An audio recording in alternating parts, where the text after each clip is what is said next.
Alright, this is the Smackdown review for August 30th, 2024. It is coming from a tape situation because they're out there in Berlin. Bash at Berlin, the pay-per-view is tomorrow, August 31st, which I will review if you would like me to. I'm assuming you all would like me to. Give you my thoughts. These have been going well, so I will continue on as long as you are listening and entertained, right? All right, let's go ahead and dive into the SmackDown tape show. I will say overall it was cute for what it was. It went fast. I will say that. I looked up and I thought there was more after the Nia Jax win, but we'll get into it. First up was LA Knight versus Ludwig Kaiser. LA Knight came in. It sounds like they switched up his music. Still is the but it's got like a heavy bass sound to it. Kaiser came out. He's German. Crowd is giving him what he needs. They put on a good, solid match. I mean, it was a nice exhibition. I think there should be more exhibition matches on wrestling shows because these people aren't wrestling. Either way, LA Knight went on ahead to defeat Ludwig Kaiser. It was decent. What can you do? The crowd, even though Ludwig is from Germany, they love LA Knight. Okay? The United States Championship. Apollo Crews and Baron Corbin versus Angel Humberto. So we are keeping to the tradition of shrinking names. Humberto Carrillo is now Berto. Angel Garza is now Angel. My, how things change and stay the same at the same time. What can I say? I didn't really pay attention to this match. Apollo Crews, I don't even know. Apollo Crews is a curious case. I think I have a curious case on Apollo Crews in the archives available in the podcast, but I think I might have to do another one because for whatever reason, Apollo Crews got the look, got everything you need, but he ain't got it, or they don't know how to bring it out of him. And I'm really confused. He's now relegated to a good hand. And Baron Corbin is a good hand. He's a guy that you could pull out and he's going to give you what you need to fill a show. And that's exactly what happened here. Honorable mention to Santos Escobar. Came out dressed real nice in some high water beige pants. And they was really cupping his ass. So I just want to give an honorable mention to Santos Escobar.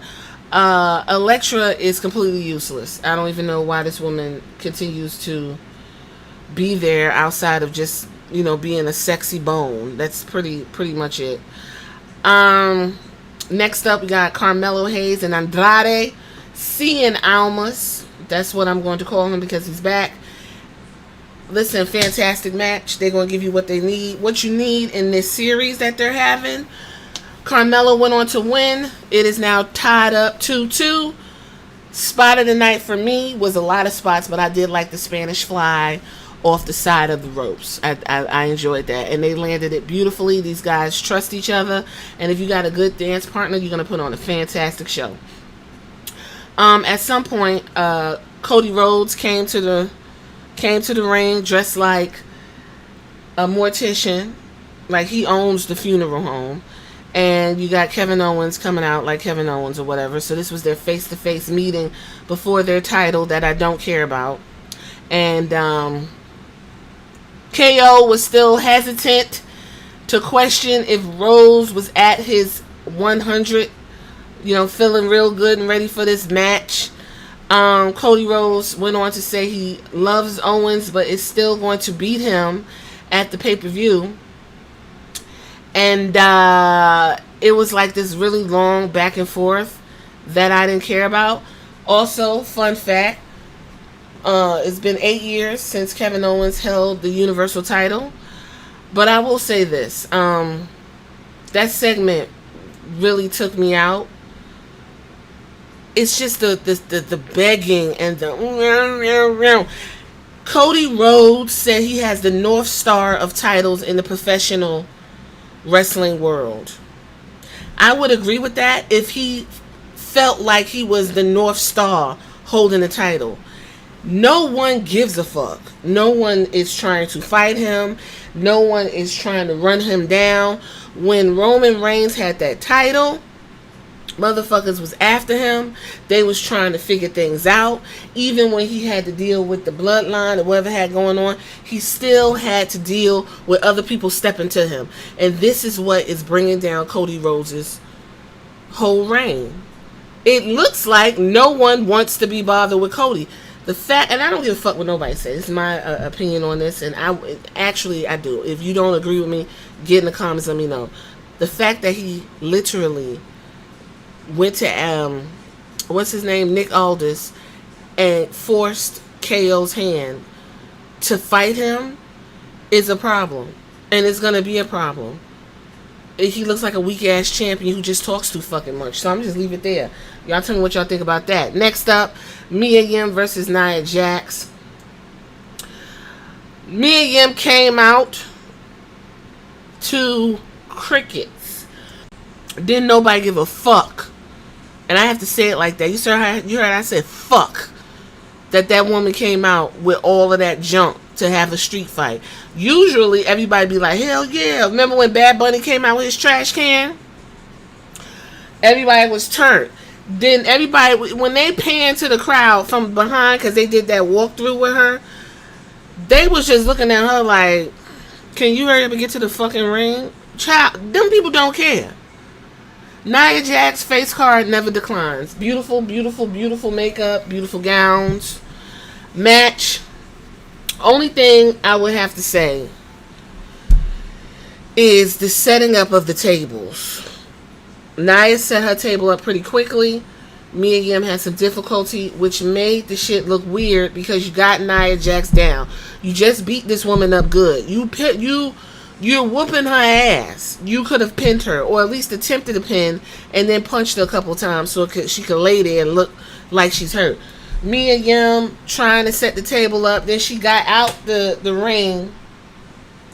And I think she went to do something. I forgot what it was. But then she got back in the ring and continued to fumble with this table, which gave time for Nia Jax to get up and, go over there and fight with her. Now, she did put Nia Jax through the table.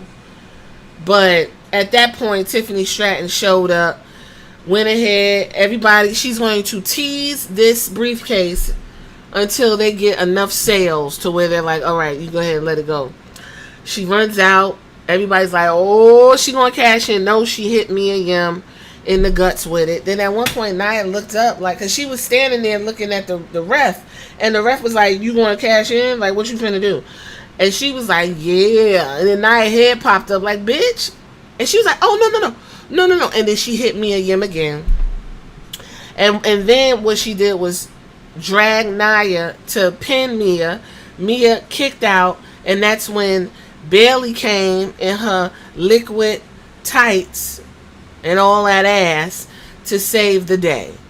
But unfortunately, a Samoan drop was in Mia Yim's future, and she was put through a table through a Samoan drop.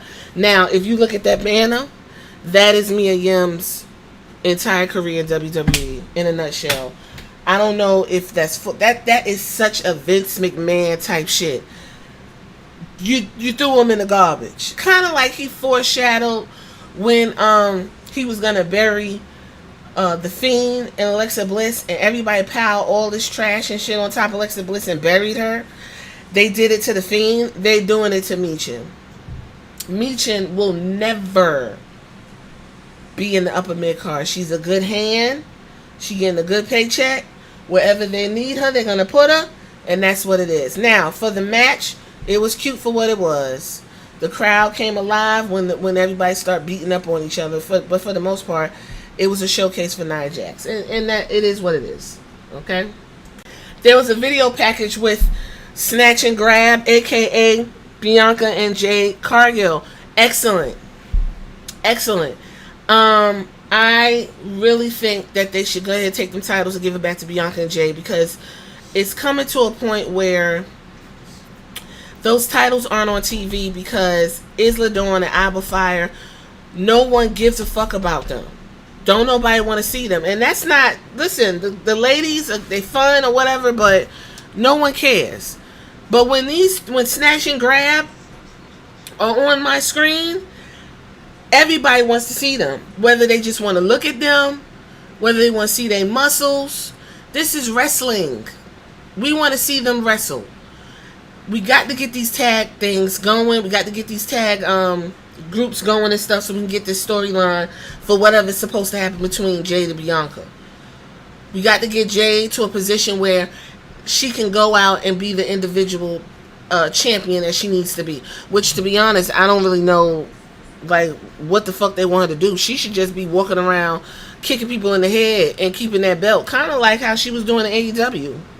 I don't see why they don't book her like that, but it is what it is. She's getting a lot of reps in.